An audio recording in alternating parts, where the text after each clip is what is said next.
Assalamualaikum warahmatullahi wabarakatuh. Perkenalkan nama saya Matifa dengan NIM 2362518 dari kelompok 271. Di video ini saya akan menjelaskan refleksi individual saya dalam pengerjaan proyek Kampus Food atau studi kasus aplikasi dari free makanan skala kampus dan kota kecil. Saya akan membahas 3 hal.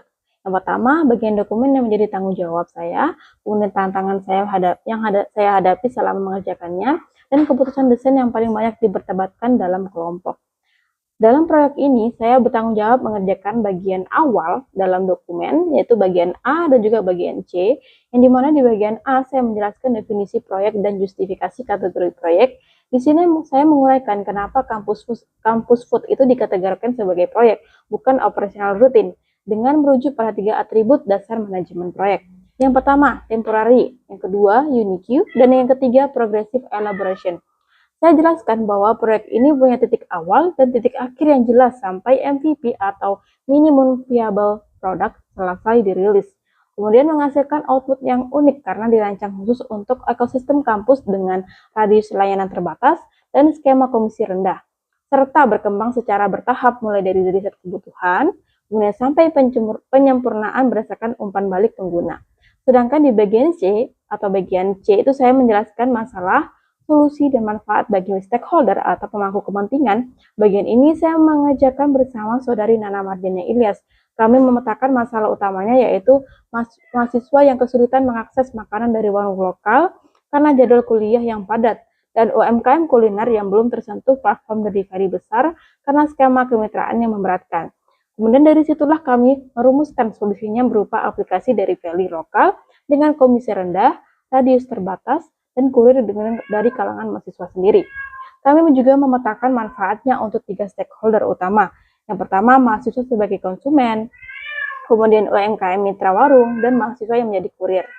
Kemudian selanjutnya adalah selama mengerjakan bagian ini, ada beberapa tantangan yang saya hadapi. Itu yang pertama, tantangan dalam menyusun justifikasi kategori proyek secara akademis.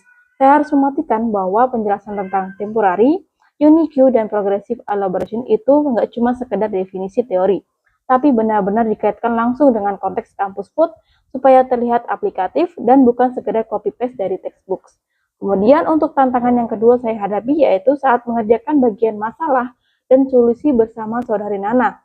Tantangannya adalah menyelaraskan sudut pandang kami berdua supaya penjelasan masalah dan solusi itu nyambung secara logis, kemudian satu alur dan nggak tumpang tindih dengan bagian lain yang dikerjakan oleh anggota kelompok kami yang lainnya. Kemudian untuk tantangan yang ketiga, itu adalah tantangan dalam merumuskan manfaat stakeholder secara ringkas, tapi tetap mencakup kebutuhan 3 pihak berbeda yaitu dari mahasiswa, dari UMKM, dan dari kurir.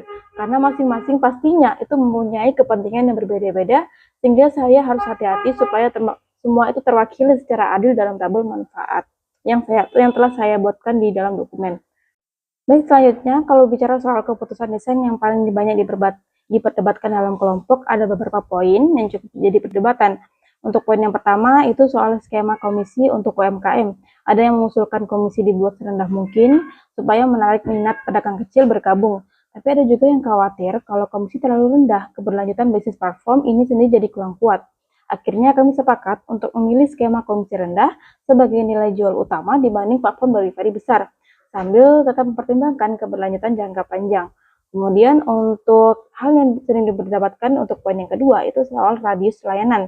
Ada perdebatan apakah radiusnya itu dibuat sangat terbatas, hanya di sekitar kampus saja atau diperluas ke seluruh kota kecil, yaitu sekaligus di tahap MVP. Kami akhirnya memutuskan juga untuk radius itu terbatas dulu di sekitar kampus supaya operasional lebih efisien dan mudah dikelola di tahap awal. Kemudian untuk poin yang ketiga adalah soal sistem kurir mahasiswa paruh waktu. Jadi diskusinya adalah bagaimana caranya menjaga fleksibilitas jam kerja kurir yang menyesuaikan jadwal kuliah, tapi tetap menjamin ketersediaan kurir yang cukup supaya pengantarannya itu tidak terlambat. Mungkin itu saja untuk hasil refleksi individual dari saya. Kurang lebihnya saya mohon maaf. Saya akhiri. Wassalamualaikum warahmatullahi wabarakatuh. Assalamualaikum warahmatullahi wabarakatuh. Perkenalkan, nama saya Nana Mardiana Ilyas dengan NIM 2362522 dari kelas Informatika B pada kelompok 2.1. Nah, pada kesempatan kali ini saya akan menjelaskan sedikit tentang refleksi individual terkait studi kasus aplikasi delivery makanan skala kampus atau kota kecil. Nah, pada bagian yang saya kerjakan, saya bertanggung jawab pada dua bagian, yaitu bagian B.A tentang identifikasi travel constraint yang meliputi scope, time, dan cost. Setelah itu saya juga mengerjakan bagian C.A bersama Umi Hatifah mengenai masalah, solusi, dan manfaat bagi stakeholder. Nah, pada bagian triple constraint, saya menjelaskan ruang lingkup proyek, target waktu pengerjaan, serta sumber daya dan anggaran yang dibutuhkan. Sedangkan pada bagian C, yaitu masalah dan solusi, saya membahas UMKM kuliner di sekitaran kampus dan mengakses platform delivery besar dan menawarkan solusi beberapa aplikasi delivery lokal dengan komisi rendah serta melibatkan mahasiswa sebagai kurirnya. Kemudian tantangan yang saya hadapi selama pengembangannya itu tentang bagaimana tentang menentukan fitur mana yang termasuk baik dalam ruang lingkup proyek dan mana yang tidak. Banyak fitur yang menarik yang untuk ditambahkan, tetapi juga terlalu banyak, proyek akan menjadi terlalu luas. Selain itu, saya juga mengalami kesulitan dalam menentukan skala komisi yang rendah, namun tetap realistis untuk operasional aplikasi, serta menyusun manfaat berbeda bagi setiap stakeholder agar tidak terjadi tumpang tindih. Nah, keputusan yang paling kami perdebatkan yaitu keputusan mengenai siapa yang akan menjadi kurir aplikasi. Sebagian anggota mengusulkan kurir umum di luar kampus. Tetapi setelah kami diskusikan, kami memutuskan untuk melibatkan mahasiswa bagi kurir paruh waktu. Keputusan ini dipilih karena dapat membuka peluang penghasilan bagi mahasiswa dan membuat operasional pengantaran lebih efisien karena fokus pada area kampus atau kota kecil. Nah, mungkin itu saja sedikit penjelasan tentang refleksi individu yang dapat saya sampaikan. Dari tugas ini saya memperoleh banyak pengalaman dan dapat menganalisis kebutuhan proyek, bekerja sama dengan tim, dan memahami pentingnya pengambilan keputusan dalam perencanaan proyek. Terima kasih sebelumnya. Wassalamualaikum warahmatullahi wabarakatuh. Assalamualaikum warahmatullahi wabarakatuh. Perkenalkan, nama saya Lianur Rahmadani dengan NIM 2362537 dari kelompok 2.1 dengan studi kasus aplikasi delivery makanan skala kampus atau kota kecil. Jadi pada tugas pengganti UTS mata kuliah Manajemen Proyek Teknologi Informasi atau MPTI, saya mendapatkan tanggung jawab mengerjakan bagian B, yaitu analisis kerangka organisasi dan peran. Jadi pada bagian ini saya menentukan struktur organisasi proyek yang mana yang paling cocok untuk studi kasus kami. Setelah mempelajari beberapa jenis struktur organisasi, kelompok kami memilih struktur projectize karena tim dibentuk khusus untuk mengerjakan proyek ini saja. Selain itu, saya juga menjelaskan peran dan tanggung jawab project manager, business analyst atau product owner, dan juga tech lead atau developer, serta marketing and partnership officer. Kesulitan yang saya hadapi saat mengerjakan bagian B ini atau bagian saya itu di menentukan struktur organisasi yang paling sesuai. Awalnya tuh saya masih bingung karena ada beberapa pilihan seperti fungsional, matriks, projectize, dan komposit. Jadi saya harus membaca materi atau mencari tahu terlebih dahulu supaya bisa memahami perbedaan masing-masing dan bisa memilih yang paling cocok dengan studi kasus kami. hal yang paling banyak kami diskusikan di dalam kelompok ini adalah pemilihan struktur organisasi proyek. Awalnya ada yang mengusulkan menggunakan matriks, tetapi setelah berdiskusi bersama kami, kesimpulannya atau keputusannya itu kami memutuskan untuk menggunakan projectize karena menurut kami lebih sesuai dengan cara kerja tim selama mengerjakan proyek ini, di mana seluruh anggota itu fokus menyelesaikan satu proyek saja dengan koordinasi dari project manager. Jadi dari tugas ini saya jadi lebih memahami bahwa dalam sebuah proyek teknologi informasi ini pembagian peran yang jelas dan juga struktur organisasi yang tepat sangatlah penting agar pekerjaan dapat berjalan lebih teratur dan juga tujuan proyek bisa tercapai dengan baik. Mungkin sekian penjelasan dari saya. Lebih dari kurangnya saya mohon maaf. Assalamualaikum warahmatullahi wabarakatuh. Assalamualaikum warahmatullahi wabarakatuh. Perkenalkan saya Rizky Safira dengan NIM 2362513. Di sini saya akan menjelaskan lembar refleksi individual saya. Di sini saya dari kelompok 2.1 dengan studi kasus aplikasi delivery makanan skala kampus atau kota kecil. Di sini bagian yang saya ambil menjadi tanggung jawab saya itu yaitu menyusun bagian C, di mana bagian C itu pendekatan SDLC dan tren terkini yang mencakup dua hal utama. Yang pertama ada pemilihan model software development life cycle atau SDLC yang paling sesuai untuk proyek aplikasi delivery makanan skala kampus atau kota kecil beserta argumentasinya. Dan yang kedua di sini identifikasi minimal dua tren teknologi informasi terkini atau artificial intelligence dan cloud computing serta bagaimana keduanya mengaruhi pengelolaan proyek ini. Selanjutnya ada tantangan atau kesulitan yang saya hadapi dalam menyusun bagian C ini, yaitu tantangan utama yang saya hadapi adalah menentukan model SDLC yang benar-benar spesifik untuk konteks aplikasi delivery makanan, bukan sekedar argumen umum yang bisa berlaku untuk semua jenis proyek TI. Seperti aplikasi ini yang melibatkan 3 pihak sekaligus, yaitu pelanggan, mitra restoran, dan kurir.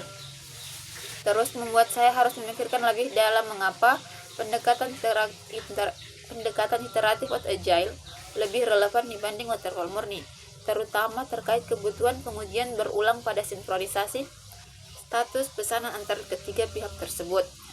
Kesulitan lain adalah mengaitkan tren TI atau AI dan cloud computing secara konkret dengan konteks skala kecil dalam kampus atau kota kecil, bukan sekedar menjelaskan definisi bagaimana teknologi secara umumnya. Selanjutnya di sini saya akan menjelaskan keputusan untuk pilihan desain yang paling kami diperdebatkan di bidang yang saya susun ini di bagian C. Yang pertama di sini keputusan yang paling banyak didiskusikan bersama tim adalah pemilihan model SDLC, yaitu apakah menggunakan agile murni atau pendekatan hybrid waterfall di tahap perancangan awal, dilanjutkan agile atau scrum pada tahap pengembangan fitur. Terus sebagian anggota tim berpendapat agile murni itu sudah cukup karena tim kecil dan proyek bersifat MVP. Namun keputusan akhir yang diambil adalah pendekatan hybrid dengan alasan bahwa perancangan arsitektur sistem dan skema basis data, relasi antara data, pengguna, restoran dan pesanan dan kurir perlu dirancang secara matang di awal agar tidak menimbulkan perubahan besar atau rework yang mahal di tengah proyek. Sementara pengembangan fitur-fitur itu termasuk tracking, rating, ataupun promo tetap dikembangkan secara iteratif mengikuti umpan balik dari pengguna. Mungkin itu saja yang bisa saya paparkan di refleksi saya. Assalamualaikum warahmatullahi wabarakatuh. Assalamualaikum warahmatullahi wabarakatuh. Perkenalkan, nama saya Andi Rizky dengan NIM 2362550. Saya dari kelompok 2.1. Nah, di sini saya akan membahas tentang lembar refleksi saya dengan studi kasus aplikasi delivery makanan skala kampus atau juga kota kecil. Nah, pada tugas kelompok ini saya bertanggung jawab menyusun bagian D, yaitu metodologi manajemen proyek. Nah, tugas saya itu meliputi menentukan metodologi manajemen proyek yang paling sesuai dengan studi kasus, memberikan alasan pemilihannya, juga serta membandingkan nanti dua metodologi yang relevan, yaitu Agile Scrum dan juga PMBOK. Selain itu, saya juga menyusun analisis mengenai kelebihan dan kekurangan masing-masing metodologi agar dapat menjadi dasar pemilihan pendekatan yang paling tepat untuk pengembangan aplikasi delivery makanan skala kampus atau kota kecil. Seperti itu. Kemudian ada tantangan terbesar yang juga saya hadapi adalah menentukan metodologi yang benar-benar sesuai dengan karakteristik proyek. Nah, pada awalnya itu saya mempertimbangkan penggunaan PMBOK itu karena memiliki proses yang lengkap dan dokumentasinya yang terstruktur. Namun, setelah mempelajari kebutuhan sistem dan karakteristik aplikasi delivery makanan yang memungkinkan adanya perubahan fitur berdasarkan masukan pengguna. Nah, saya menyadari bahwa pendekatan Agile Scrum itu lebih sesuai. Saya juga perlu mempelajari kembali perbedaan antara PMBOK sebagai kerangka manajemen proyek dan Scrum sebagai metodologi Agile agar analisis yang saya tulis itu tidak hanya bersifat teori saja, tetapi juga berkaitan langsung dengan studi kasus, gitu. Dan juga keputusan yang paling banyak itu didiskusikan dalam kelompok adalah pemilihan metodologi manajemen proyek yang akan digunakan sebagian anggota berpendapat itu bahwa PMBOK lebih tepat karena prosesnya lengkap dan mudah disusun ke dalam dokumen proyek.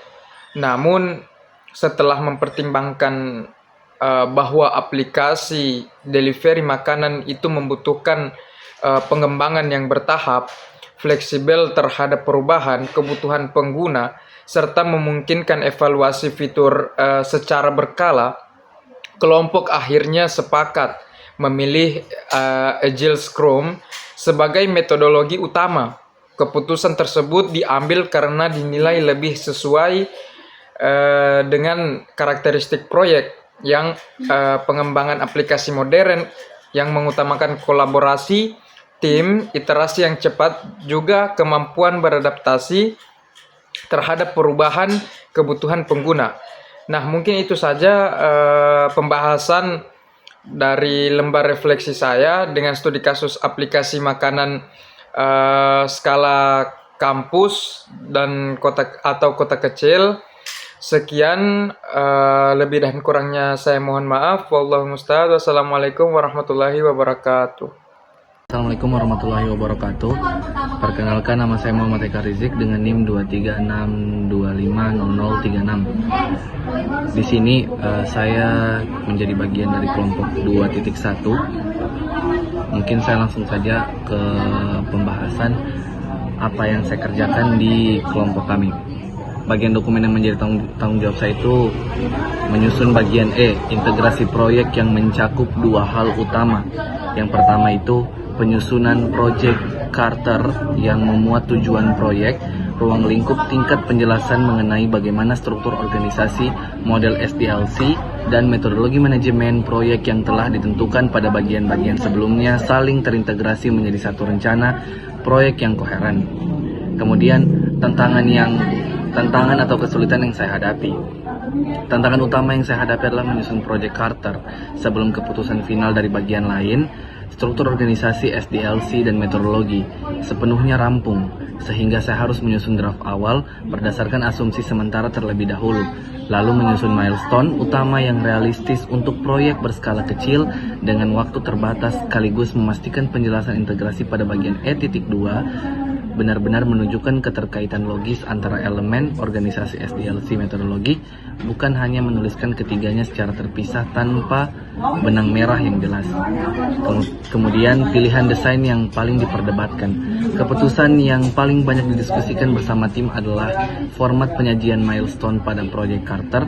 Apakah disusun berdasarkan fase tradisional, perencanaan, perancangan, pengembangan, pengujian, dan penutupan, atau berdasarkan sprint sesuai pendekatan Scrum yang telah dipilih tim. Sebagian anggota berpendapat milestone berbasis fase lebih mudah dipahami pembacaan dokumen, termasuk dosen. Sementara sebagian lain berpendapat milestone berbasis sprint lebih konsisten dengan metodologi Scrum yang telah disepakati bagian D. Keputusan akhir yang diambil adalah menggabungkan keduanya. Milestone tetap disusun mengikuti fase besar proyek. Namun pada fase pengembangan aplikasi, penanaman milestone secara eksplisit mencantumkan nomor sprint. Mungkin sekian pelaporan hasil kinerja saya di kelompok kami. Assalamualaikum warahmatullahi wabarakatuh. Baik, perkenalkan, nama saya Muhammad Arif Faiz dengan NIM 2362512 dari kelompok 2. Di sini saya akan melanjutkan penjelasan dari teman saya. Di sini saya akan menjelaskan tentang dokumen yang menjadi tanggung jawab saya. Saya bertanggung jawab untuk menyusun bagian kedua dari bagian F, manajemen ruang lingkup dan WBC, yaitu WBC Dictionary untuk 5 Word paket yang terpilih dari struktur WBC yang telah disusun oleh rekan satu tim. WBC Dictionary ini mencakup deskripsi pekerjaan, deliverable yang dihasilkan, serta kriteria selesai, definition of done untuk masing-masing Word paket, sekaligus memastikan penjelasannya, konten dengan ruang lingkup dan struktur WBC yang sudah ditetapkan sebelumnya. Baik, lanjut tantangan atau kesulitan yang dihadapi. Tantangan utama yang saya hadapi adalah memilih 5 Word paket yang paling representatif dari puluhan item pada struktur WBC, sehingga mewakili baik proses pembangunan maupun proses pengujian, tanpa membuat dokumen menjadi terlalu panjang. Kesulitan lain adalah merumuskan kriteria selesai, the definition of done, yang benar-benar tertukar dan spesifik setiap wordpack, bukan sekedar menyatakan umum seperti pekerjaan telah selesai. Mengingatkan beberapa word paket sulit diukur selesai di bidangnya, dibidangkan pekerjaan teknis seperti pengembangan IP. Baik, lanjut. Keputusan atau pilihan desain yang paling diperdebatkan. Keputusan yang paling banyak didiskusikan bersama tim adalah pemilihan 5 Word paket yang mana akan dimasukkan ke dalam WBC Dictionary. Sebagai anggota tim, saya mengusulkan agar seluruh 5 Word paket diambil dari pekerjaan teknis, dengan alasan sebagian tersebut yang paling kompleks dan paling membutuhkan penjelasan detail. Namun sebagian anggota yang lain berpendapat perlu turut menyertakan word paket non-teknis seperti UIT, agar WBC Dictionary tidak hanya mencerminkan sisi pengembangan tetapi juga sisi validasi terhadap pengguna. Keputusan akhir yang diambil adalah mengombinasikan keduanya, yaitu 4 word package dari sisi pengembangan modul dengan desain UI, UX, basket and fortet modul pemesanan, blanket modul pembayaran, dan 1 word package dari sisi pengguna dengan alasan Kombinasi ini memberikan gambaran yang lebih lengkap mengenai keseluruhan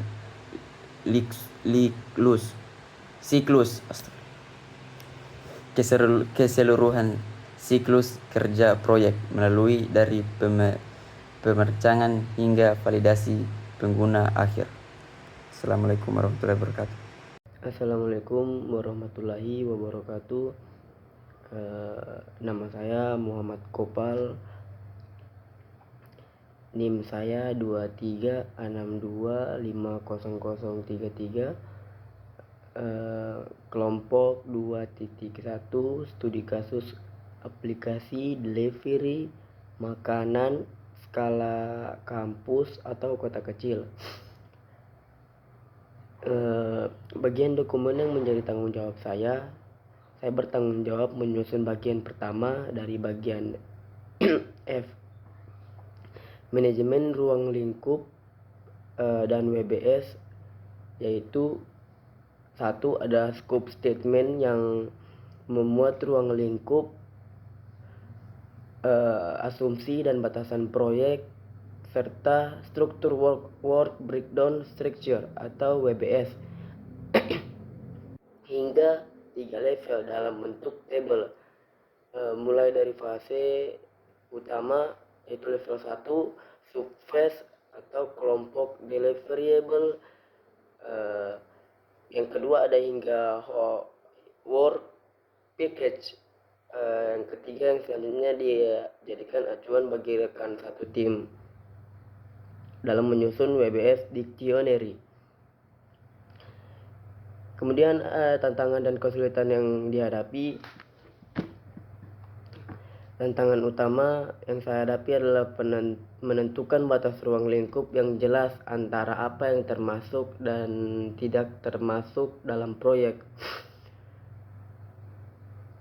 Mengingat aplikasi ini berpotensi berkembang ke banyak fitur tambahan seperti rating, promo, multi kota, yang sebenarnya di luar kapasitas tim untuk skala tugas ini.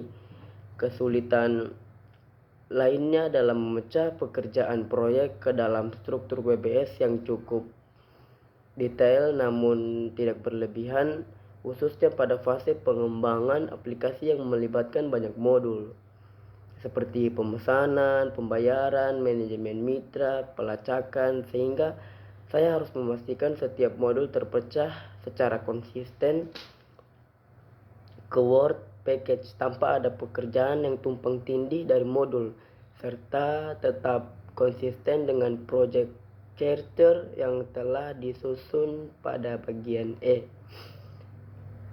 Kemudian keputusan dan pilihan desain yang paling diperdebatkan ialah yang paling banyak didiskusikan bersama tim adalah dasar pemecahan level 2 pada WBS. Apakah dikelompokkan berdasarkan modul, fitur aplikasi seperti pemesanan, pembayaran, manajemen mitra, pelacakan, atau berdasarkan aktor atau pengguna sistem seperti mahasiswa, mitra, kantin, kurir.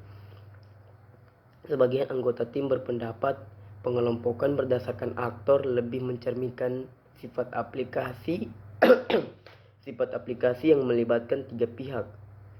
Sementara bagian lain berpendapat pengelompokan berdasarkan modul fitur lebih memudahkan penugasan kerja karena satu modul tetap membutuhkan pekerjaan backend maupun frontend yang saling terkait. Keputusan akhir yang diambil adalah tetap menggunakan pengelompokan berdasarkan modul fitur dengan alasan bahwa pendekatan ini lebih selaras dengan metodologi Scrum yang telah dipilih pada bagian D, di mana tiap modul dapat dikembangkan sebagai satu unit backlog atau sprint yang utuh.